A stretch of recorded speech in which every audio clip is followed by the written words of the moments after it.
Je commençais déjà à rapper, j'avais 10 ans. Après voilà, c'était un peu moins sérieux. Ouais. À 10 ans. J'étais bousé de musique, moi. On a remixé avec mes frères le Crimpé à l'époque. De Lunatic. Ouais, de Lunatic. Ouais. J'étais soit en CM2, soit en 6e. Incroyable. Ouais, c'était un truc de ouf. Vraiment, j'ai baigné dedans. Après c'est devenu vraiment MMZ. Ça a commencé quand ça a marché, c'était 17 ans. Ouais, 17 ans. Tu te retrouves sur l'album de PNL. Qu'est-ce que ça fait quand on a 17 ans et qu'on voit ça exploser en fait? Euphorique. Ouais. En mode Euphoria. Comme déjà l'album Euphoria. Voilà.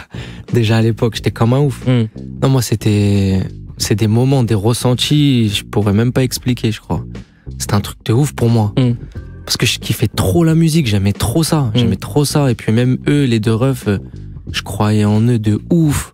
C'est-à-dire quand ça marche, je suis trop content comme si c'était moi qui marchais déjà à l'époque. Puis après, le monde Chico, quand on pose dedans, je rate l'école encore pour y aller. Ça veut dire j'étais vraiment musique. Même l'école, c'était après. C'était plus fort que moi. Et donc ouais, après quand ça pète, quand ça explose, des étoiles plein les yeux. Il y a aussi une singularité dans votre équipe, c'est le son.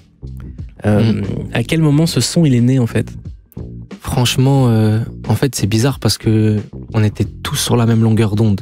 C'est ça qui est bizarre. C'est que je pense qu'il n'y a pas une personne qui a inspiré l'autre. On kiffait tous la même chose, les mêmes sonorités. Ça veut dire que quand un tel il allait faire ce son, il allait dire putain, c'est trop lourd. On allait tous dire c'est trop lourd ce son. Si c'est moi qui allais faire ce son, ils allaient me dire putain, c'est lourd cette mélodie. Et en fait, on kiffait les mêmes choses.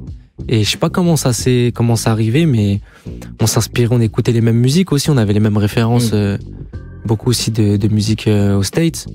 À l'époque, je me rappelle, il y avait Chief Keef avec Love Sosa qui était arrivé, Johnny My Cash, tout ça, c'était inspirant pour nous. Lil Durk. Ouais, Lil Durk, grave. Ouais. Et ouais, après, ça s'est fait trop naturellement et on était juste en mode kiff. Voilà, kiff au tarteret. Et toi, à quel moment la musique c'est devenu ton travail?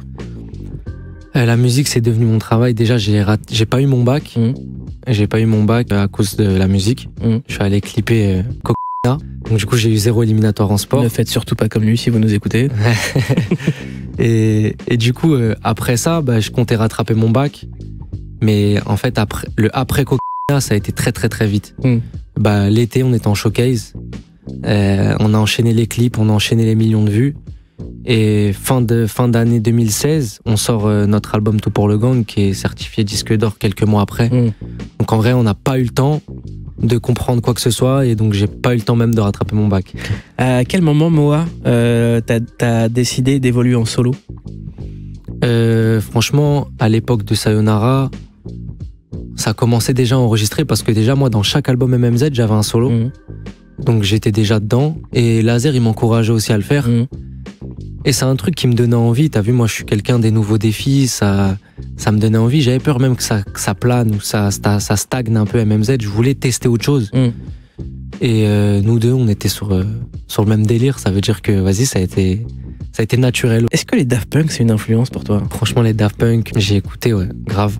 Déjà dans Capuché dans le club, je me suis grave inspiré des Daft Punk. Et ouais, les Daft Punk, c'est deux ovnis. C'est toujours inspirant, des mecs comme ça. Et puis, c'est des musiciens, les mecs. Et c'est rempli de mélodies, donc c'est rempli de ce que j'aime. Donc ouais, ça fait partie des références, je pense. Tu fais aussi partie des artistes qui sont ouverts à d'autres artistes que la famille. Notamment Eva, qu'on a connu sous le nom de Eva Queen. Et c'est une artiste de 20 ans qui a sorti un album qui s'appelle Happiness en 2021. Ça correspond à Euphoria, ton album à toi. Il y a quand même cette recherche du bonheur. Morceau de PNL qui s'appelait À la recherche du bonheur. De ouf. C'est quoi pour toi le bonheur? Franchement, le bonheur, déjà, c'est d'être heureux et de rendre fiers les siens. Et en vrai de vrai, moi, je suis quelqu'un de religieux, donc c'est jamais oublier Dieu et jamais oublier sa famille et d'où on vient. C'est comme ça qu'on existe, je pense. Ça veut dire que voilà, c'est vraiment ne pas oublier ses racines et être quelqu'un de bien. Et c'est vraiment d'être quelqu'un de bien, de faire de mal à personne. Pour beaucoup d'artistes, le studio, c'est un lieu où ils passent une demi-heure, 1 heure, ils décodent, ils posent leurs textes, ils s'en vont. Toi, ça a été un lieu d'apprentissage, en fait, depuis que t'es petit. C'était ça ta vraie école? Bien sûr. En fait, les autres, ils allaient faire du foot. Moi, j'allais au studio. Je me rappelle à l'époque, 12 ans, ma mère, elle me déposait avec mon grand frère devant le studio. Je reviens vous chercher dans 2 heures. On dit, ouais, on a pris 2 heures de studio. Ma mère, elle a déjà payé une séance de studio pour moi quand j'étais plus jeune. Donc vraiment, genre, j'y allais comme ceux qui allaient au foot, moi j'allais au studio.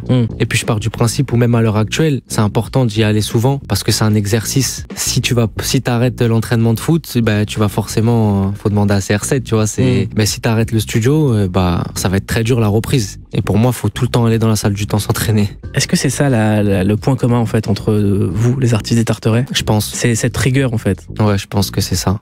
Vraiment, parce que ça soit pour DTF, PNL ou Espion, F430. Tu vois, par exemple, un artiste comme Espion, tu regardes, si tu l'as sur Snap, tu regardes sa story, le mec, il est tout le temps en studio. Il est régulier. Et en vrai, tu vois qu'il kiffe. Il fait pas ça. Je pense que si on kiffait pas, ça serait pas aussi simple. Mais pareil pour F430, c'est des artistes avec une régularité hyper précise, mais vous avez aussi un point commun, c'est l'amour de la technologie. Ouais, grave. Qu'est-ce que la technologie a changé dans ta musique? Bah parce qu'en fait, quand ça arrive, c'est à nous de tester les trucs.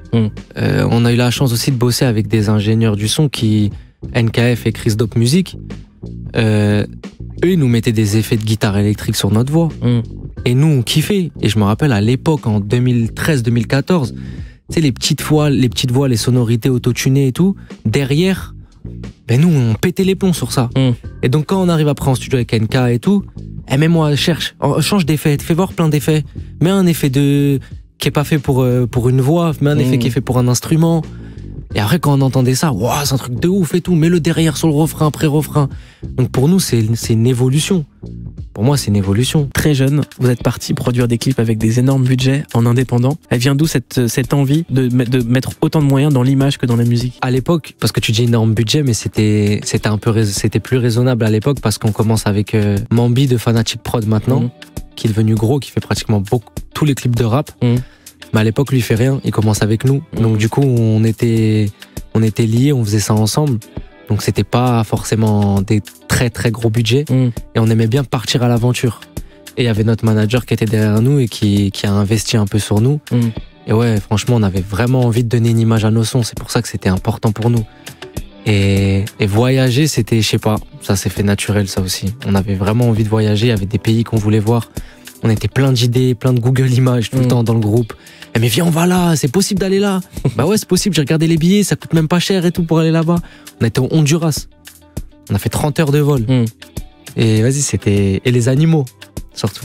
Les animaux, ça allait aussi avec le paysage. Et je sais pas, je crois que c'est quoi comme animal Tarterets, ça, c'est zoo. Au Honduras, c'était une île. C'était un zoo. C'était un zoo sur une île. D'accord. Donc il y avait... Jaguar, qui est dans le clip Elle m'a vu, lion, tigre, singe, il y avait des animaux que je connaissais même pas. Franchement, il y avait des animaux de ouf. Mais c'était magnifique. En Croatie, on allait filmer dans des endroits où on n'avait pas le droit de filmer. Les pieds dans l'eau, des caméras, des sacs, partir en courant, cacher la carte mémoire du drone dans ma bouche. Les gendarmes ils viennent, je parle avec la carte mémoire du drone dans ma bouche. Des trucs de fou. Après on a eu plein dans la cité avant même la musique, mais bon, cela. On peut pas les raconter à l'antenne d'Europe 1, malheureusement. Qu'est-ce que ça t'a procuré comme en termes d'ouverture, tous ces voyages? Moi, ça m'a fait grandir. Les voyages, pour moi, c'était le plus important. Ça fait partie du truc qui était le plus important. Parce que quand tu rentres d'un voyage, tes batteries, elles sont pleines. T'as envie de faire des choses, t'as envie de réussir, t'as envie de voir d'autres gens, t'as envie de sourire. Et en vrai, le voyage, c'est ce qui te fait grandir, mûrir. Tu vois d'autres cultures, d'autres personnes. Et ça, je le dis tout le temps aux petits de chez moi. Dès que vous avez la possibilité de voyager, foncez. Foncez. Parce que je rentrais au Tarteret avec une manière de voir les choses qui était différente. C'est choquant. T'es en train d'insinuer en fait que quand on reste dans son quartier, on n'a qu'une seule façon de voir la vie. Clairement. Et en fait, moi à l'époque, je disais à mon manager, les Tarterets, donc Corbeil-Essonnes, c'est la meilleure ville du monde. Mais j'étais sérieux. C'était la meilleure ville du monde. Et il me disait, mais vas-y toi, qu'est-ce que tu vois là, il me prenait pour un fou. Et je disais, si, c'est la meilleure ville du monde. Après j'ai fait Miami, j'ai dit pardon. Excuse-moi.